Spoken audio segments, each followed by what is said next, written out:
The laughter from the grand ballroom echoed down the corridor like a cruel reminder. Linda Matthews stood quietly, clutching the shawl around her shoulders, her heels still damp from the rain outside. She wasn't supposed to be standing here, alone, outside the very wedding she paid for. But that's exactly where she found herself. Locked out. Through the open slit of the door, she could see her daughter, Rachel, radiant in her wedding gown, laughing with her father, Linda's ex-husband, Mark, and his new, much younger wife. They were at the head table. Center stage. Linda's name wasn't even printed on the seating chart. She had written the checks. Chosen the venue. Spent months stitching lace into Rachel's veil by hand. And yet, she was treated like an obligation. A ghost. A server nearly bumped into her in the hallway. "Ma'am, you shouldn't be back here," he said, looking past her. "Are you with the cleanup crew?" Linda looked at him, her lips parted slightly, but no words came. Only silence.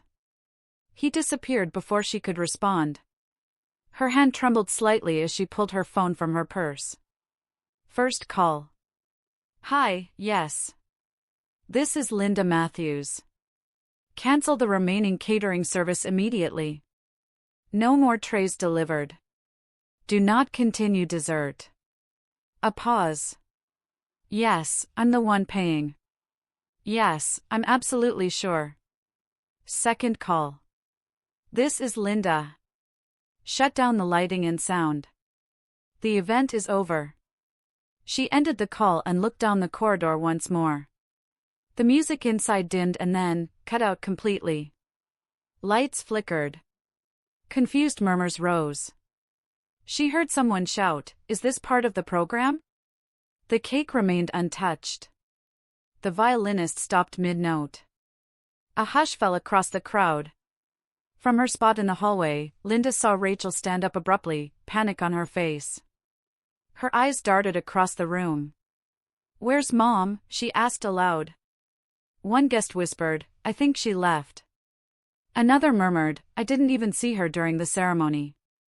Rachel's lips pressed into a thin line as she made her way toward the entrance, wedding dress trailing behind her like a wave of white guilt. She flung open the door, and there stood Linda. "What did you do?" Rachel demanded, her voice sharp, trembling. Linda didn't flinch. Her voice was calm, clear. "I paid for everything," she said. "And now I've taken everything back." Rachel blinked, stunned. Linda stepped past her, back straight, face unreadable. "I raised you alone," she added softly. "But tonight? You chose to erase me." She walked into the cool night air as Rachel stood in the doorway, frozen between pride and regret, with a silent ballroom behind her, and a wedding unraveling by the second. Linda sat on the edge of her neatly made bed that morning, smoothing out a wrinkle in her pale blue dress. It wasn't the dress she had imagined wearing to her daughter's wedding. That dress, the one she'd spent months picking out, had been quietly dismissed by Rachel weeks ago. "It's too outdated, Mom," her daughter had said, laughing. "This wedding's going to be modern, elegant, curated." As if Linda didn't belong in the picture anymore. She had swallowed the comment with a smile, just like she had swallowed so many others over the past few months. At first, Linda believed it was just wedding stress. Rachel was getting married, after all. Tensions run high, emotions fly loose. But as the months passed, she realized it wasn't just stress, it was something deeper. A growing distance. A coldness she hadn't seen coming.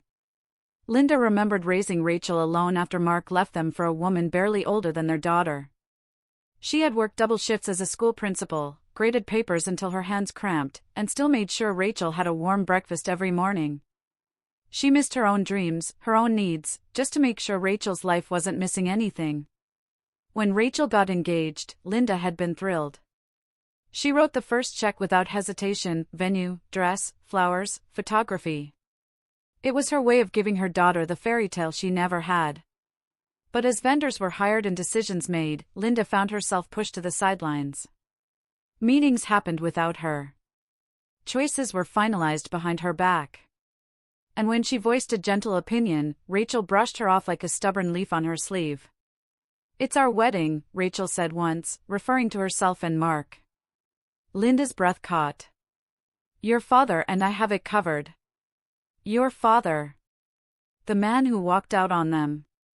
Linda smiled politely then, hiding the sting behind her composed face. But that moment, those words, stayed. The final blow came 2 nights before the wedding. Linda had offered to host the rehearsal dinner at her home. She had already prepared the menu, even folded cloth napkins into tiny roses. That's when Rachel called. Hey Mom, so, we're doing the dinner at Dad's country club instead. It fits the aesthetic better, you know? Aesthetic. Linda had no words. Just nodded into the phone, gripping the edge of her kitchen counter to keep from shaking. That night, she sat alone, candles lit, food untouched. The napkins stared back at her like wilted flowers. Now, standing outside the locked ballroom door on her daughter's big day, it all made sense. She wasn't needed. Not in the pictures. Not at the table. Not even in the room. But what Rachel didn't realize, what none of them realized, was that Linda wasn't the helpless, discarded woman they thought she was. She hadn't fought her whole life to be forgotten. And she was done staying silent. Linda sat in her car after being locked out of the ballroom, her hands resting on the steering wheel, unmoving. Her fingers trembled, not from age, but from something heavier, disappointment layered over years of emotional sacrifice.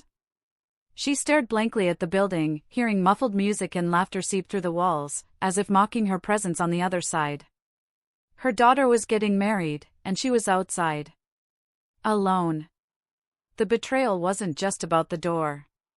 That door represented years of love, struggle, and unwavering loyalty that now seemed disposable. She could still remember Rachel's first fever when she was 3. Mark was already halfway gone by then, staying late at work, sleeping in the guest room. It was Linda who stayed up all night, holding their daughter's hand, praying for the fever to break. She thought of the time Rachel got into her dream college. Linda had cried in the parking lot after work when she got the news. Not tears of sadness, but of pride and relief. She had worked 3 extra years just to afford the tuition. Mark hadn't even answered the phone when she called to share the good news. Yet here they were, all smiling beside him. Toasting him. Celebrating him. Like he had been the anchor of their lives. Linda thought she'd prepared herself for the wedding. The way she'd been slowly excluded from everything was painful, yes, but she had told herself that it was Rachel's day. Not hers. She had justified every slight, every cold shoulder, every decision made without her. But being locked out, not even informed or acknowledged, that shattered something inside her that could never be pieced back together. What hurt the most wasn't that she wasn't appreciated, it was that she had been completely erased. Like a chapter torn out of a book. The one woman who had stitched together Rachel's childhood, who had sacrificed promotions, relationships, even her own happiness just to give her daughter everything, was no longer even worth a phone call. Linda had allowed it all. Smiled through it. Believed that her love was enough. But as she sat in that car, mascara clinging to the corners of her eyes, she realized, love without respect is just a beautiful kind of prison.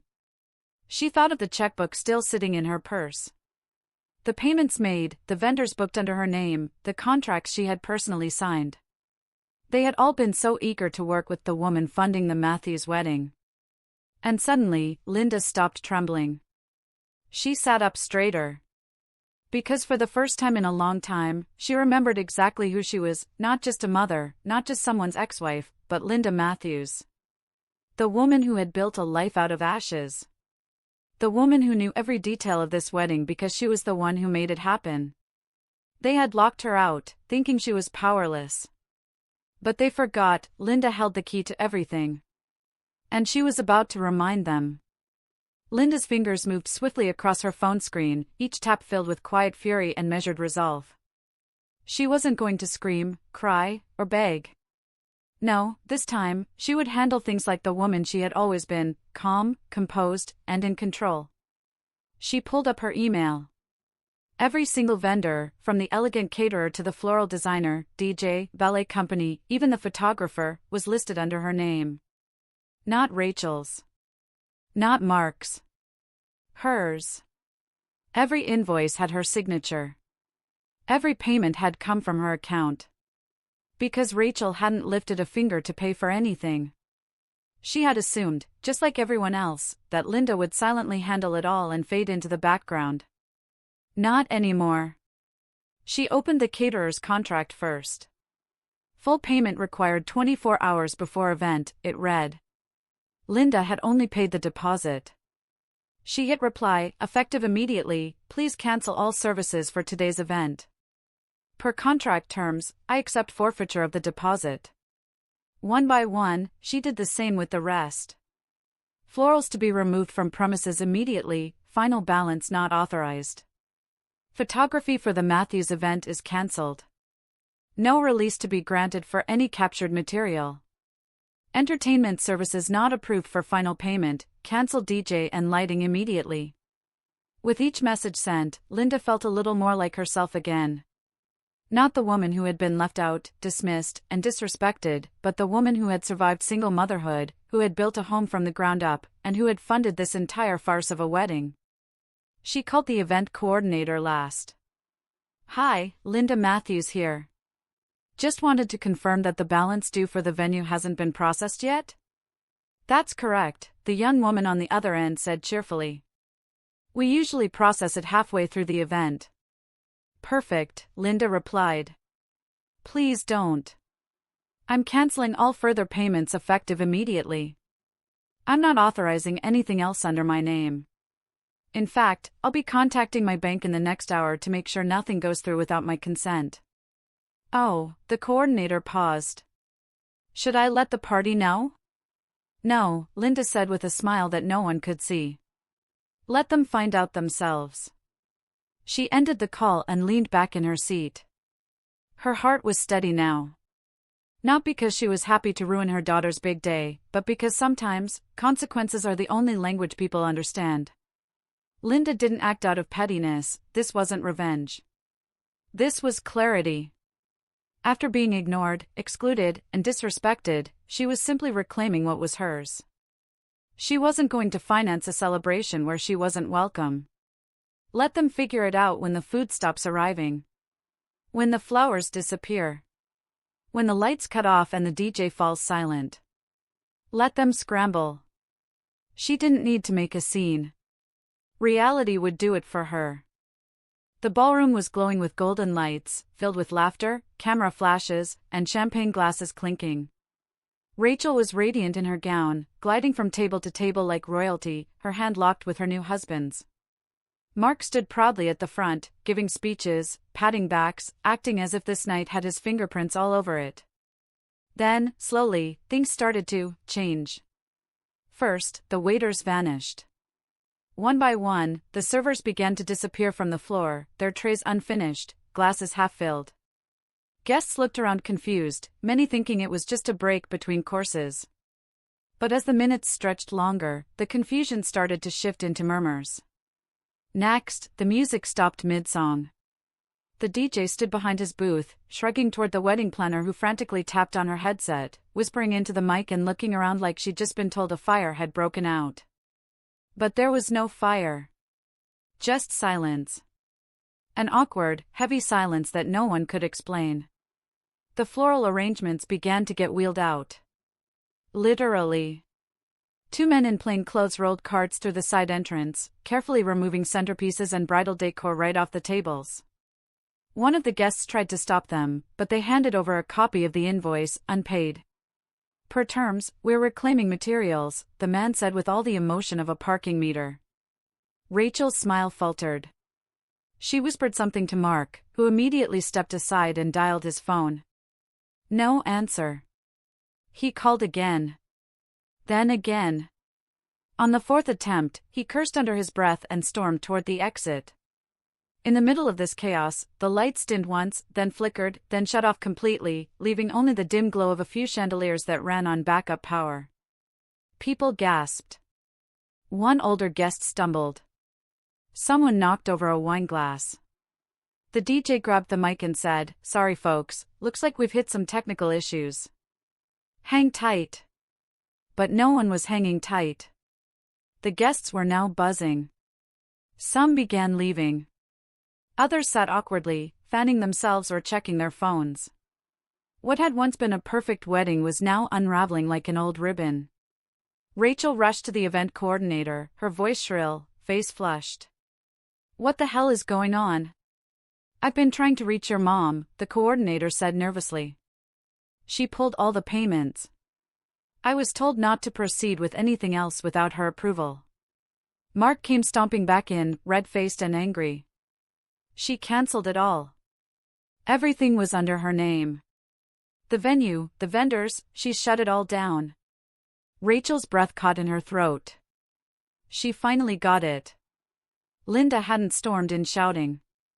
She hadn't made a scene. She simply walked away and took everything with her. Because it was never Mark's wedding. It wasn't Rachel's either. It had always been Linda's gift to them. And now that gift was gone. Linda sat in the back of a quiet cafe, 2 blocks away from the venue, sipping a warm cup of chamomile tea. She wasn't dressed in anything fancy, just her favorite navy sweater and slacks, but she looked more composed and powerful than any bride or groom in that ballroom ever could. Her phone buzzed non-stop on the table beside her, but she didn't flinch. She just let it ring. She had no intention of answering, not tonight. The messages were flooding in. Rachel. Mark. Even relatives who had once sided with her daughter, calling Linda dramatic or too emotional, were now sending confused, desperate texts. "What's going on? Why did the vendors leave? Where are you? Rachel's crying."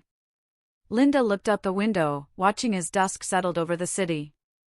The sky was painted in hues of orange and purple, peaceful and slow-moving, just like her heart in that moment. She felt no guilt, no sadness, only clarity. She had spent decades putting her daughter first. Every school recital, every scraped knee, every tearful teenage meltdown. She had worked double shifts to pay for college, skipped vacations, and went without luxuries so Rachel could have the best of everything. And now, she had watched that same daughter lock her out of her wedding, physically, emotionally, and publicly.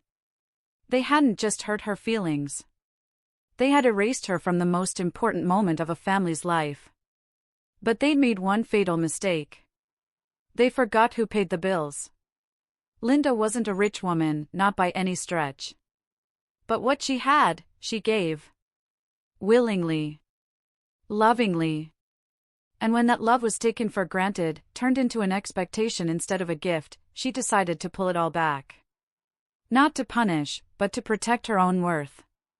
It felt like a weight lifting. For the first time in years, Linda wasn't trying to please anyone. She wasn't trying to hold a family together that didn't care to include her. She was free. The door of the cafe jingled softly as a familiar face stepped in, her best friend, Carol. She'd been with Linda through everything, the divorce, the late nights, the silent heartbreaks. Carol slid into the seat across from her, eyes wide. "Well," Carol said slowly, words out. Linda smiled gently. "Let them talk. They're saying the wedding collapsed. That the groom tried to bargain with the venue and got kicked out. And that Rachel had a meltdown." Linda nodded, calm as ever. "Good. Maybe they'll learn." Carol raised her mug. "To finally choosing yourself." Linda clinked her glass gently. "To no longer financing my own disrespect." They sat in peaceful silence, 2 older women who had seen the world shift beneath their feet and still stood tall. Outside, people were still rushing to clean up the mess Rachel and Mark had made, but Linda? She was done cleaning up for others. From now on, she'd spend her time, her money, and her love only on those who truly earned it. Long after Carol left and the city lights began to dim, Linda sat alone, her empty teacup in hand, and drifted back through the decades, moments tucked away like folded letters in an old drawer. She remembered Rachel's birth. A cold winter morning, her fingers numb from gripping the hospital bedsheets as she brought her only child into the world. She remembered the nurse placing Rachel in her arms, tiny, fragile, and full of life. That moment had changed everything. From that day on, Linda's world revolved around making sure Rachel had the life Linda never did. She had grown up with very little. Her own mother was distant, her father stern and mostly absent. Love wasn't spoken, it had to be earned through silence, obedience, or sacrifice. Linda learned early to never ask for too much. And so, when she had Rachel, she vowed to break the cycle. She promised herself her daughter would never feel unwanted, never feel like she had to earn love. And she kept that promise. Linda put Rachel through dance classes, piano lessons, private tutoring. When her ex-husband walked out, Linda didn't even cry in front of Rachel. She got 2 jobs instead. She smiled through her exhaustion, hid past due bills behind refrigerator magnets, and told Rachel she could be anything she wanted. But somewhere along the way, Rachel started to expect more, and appreciate less. Linda tried to ignore the signs, how Rachel never called unless she needed something, how thank you had become rare, how Mark slowly took control of every decision, treating Linda like a background character in her own family. Still, Linda smiled. She thought love meant staying quiet. Then came the wedding. The event Linda had dreamed of attending with pride, became the day they locked her out. Not just of the building, but of Rachel's heart. That door slamming in her face wasn't just physical, it was symbolic. After years of selfless love, Rachel had shown her mother exactly where she stood. And that was when something inside Linda shifted. She realized love wasn't supposed to feel like this. Love wasn't about being walked on, funding someone's big day only to be erased from it. It wasn't about being the silent sponsor behind someone else's show. Love, true love, was mutual, respectful, and rooted in gratitude. Linda wiped away a quiet tear. Not one of sadness, but release. She wasn't bitter.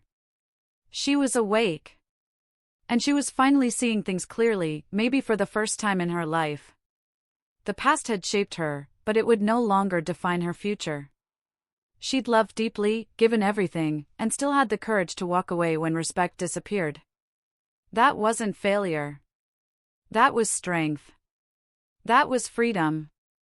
3 days later, the dust from the ruined wedding still lingered in the town like the faint smell of burnt candles after a storm. Everyone had heard. Everyone had questions. But Linda? She wasn't hiding. She walked into the local market with her head high and a soft smile resting on her lips. People stared, whispered, some even gasped. But no one said a word to her directly. Except Mrs. Daly, the sweet, older woman who ran the florist shop.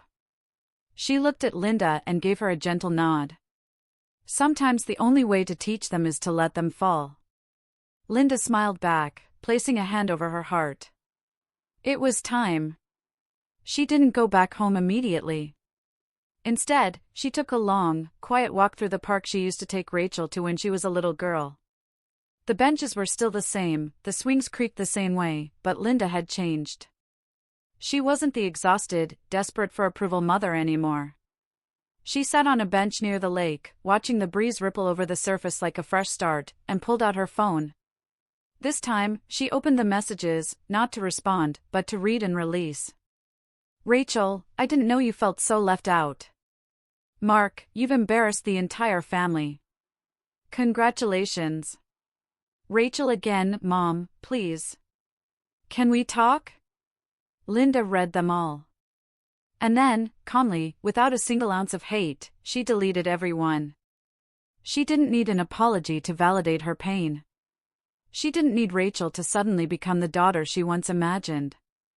And she certainly didn't need Mark's approval, whose love came with strings tied to his own ego. What Linda needed was already hers. Peace. Dignity. Self-respect. The truth was, the wedding didn't fall apart because of Linda. It fell apart because it had been built on the shaky foundation of entitlement and disrespect. All she did was pull back the curtain. They expected her silence. They expected her compliance. But instead, she gave them a lesson. One they'd never forget. As she stood to leave, she felt lighter than she had in years. Her heart wasn't heavy anymore. Her back stood straighter. She had let go of guilt, of fear, of the exhausting hope that someday they'd appreciate her. Some bridges don't need to be burned. Some just need to be walked away from.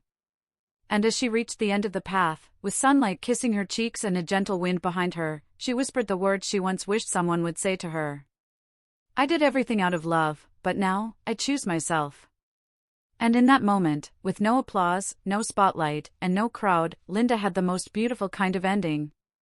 Not one where she was celebrated by others, but one where she finally celebrated herself.